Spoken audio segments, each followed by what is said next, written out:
আসসালামু আলাইকুম প্রিয় ভাই ও বোনেরা বন্ধুরা। একদিন এক কৃষক তার ছেলেকে নিয়ে তাদের একটা গাধা ছিল, এই গাধাটাকে বাজারে বিক্রি করার জন্য নিয়ে যাচ্ছে। পথের মধ্যে একজনের সাথে দেখা হয়। সে ব্যক্তিটা বাপ এবং ছেলেকে বলে, তোমরা এতই বোকা, গাধাটাকে স্রেফ হাঁটায় নিয়ে যাচ্ছ আর তোমরা হেঁটে হেঁটে যাচ্ছ।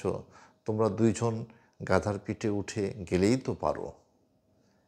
তখন বাপ ছেলে চিন্তা করে, ঠিক কথা বলেছ তো। তখন তারা গাধার পিঠে চড়ে কিছু দূর পথ পাড়ি দিতেই আর একজন ব্যক্তির সাথে দেখা হয়। সে তাদেরকে দাঁড় করায় এবং তাদেরকে বলে, আপনারা এত নিষ্ঠুর, এই গাধাটাকে কষ্ট দিচ্ছেন, বাপ ছেলে দুইজন মিলে গাধার পিঠে উঠছেন, গাধাটাকে এত কষ্ট দিচ্ছেন। তখন বাবা এবং ছেলে মনে মনে চিন্তা করে, ঠিক তো, আমরা এই গাধাটাকে নিষ্ঠুর অত্যাচার করতেছি, দুইজনার ওজন একটা গাধা কীভাবে নেবে। এবার ছেলেকে গাধার পিঠে বসিয়ে দিয়ে বাবা গাধার রশি ধরে টেনে নিয়ে যাচ্ছে। কিছু দূর পথ পাড়ি দিতেই আর একজন ব্যক্তির সাথে দেখা হয়। সে তাদেরকে দাঁড় করায় এবং বলে যে, ছেলেটা কতটা বেয়াদব, একটা বয়স্ক লোক গাধাটাকে নিয়ে যাচ্ছে, ছেলেটা গাধার পিঠে চড়ে আসে আর বাবা গাধাটাকে টেনে নিয়ে যাচ্ছে, কেমন বেয়াদব একটা ছেলে। এরপরে ছেলেটা লজ্জা পেয়ে এবার বাবাকে গাধার পিঠে চড়িয়ে দেয় এবং ছেলে গাধাটাকে ধরে নদী হাটের দিকে যাচ্ছে এবং সামনে একটা নদী পড়ে। বন্ধুরা, নদীর পাশেই ব্রিজের সামনে একটা লোকের সাথে দেখা হয়।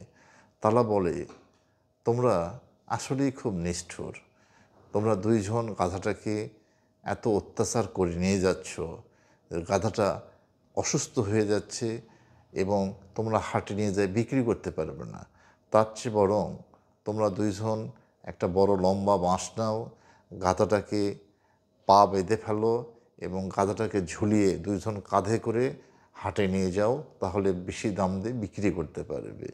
এবার বাবা ছেলে সিদ্ধান্ত নেয়, ঠিক বুদ্ধি এই ব্যক্তি দিয়েছে।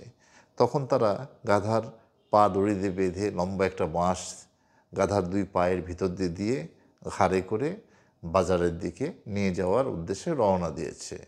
পথের মধ্যে একটা ব্রিজ পড়ে, ব্রিজটা বাঁশ দিয়ে তৈরি এবং ফাঁকা ফাঁকা জায়গা আছে, নিচে দেখা যায় পানি।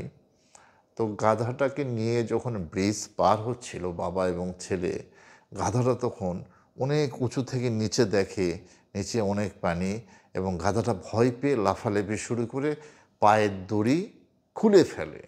সেই সময় বাবা, গাধা আর ছেলে তিনজন মিলে একদম নদীর নিচে পড়ে যায়।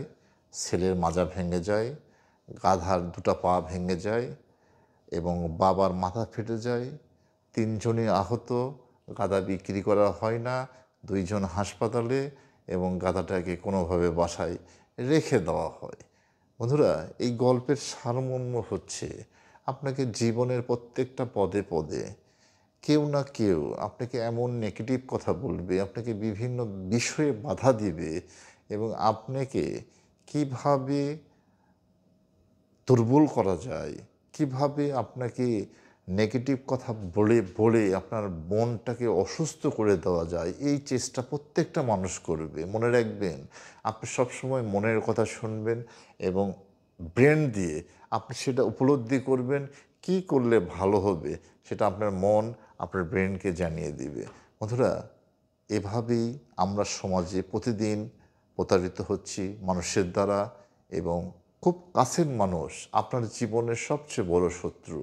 বন্ধুরা, খেয়াল রাখবেন, কাছের মানুষ যখন শত্রু হয়ে যাবে তখন আপনার চেয়ে অসহায় এই দুনিয়াতে কেউ থাকবে না। আসসালামু আলাইকুম।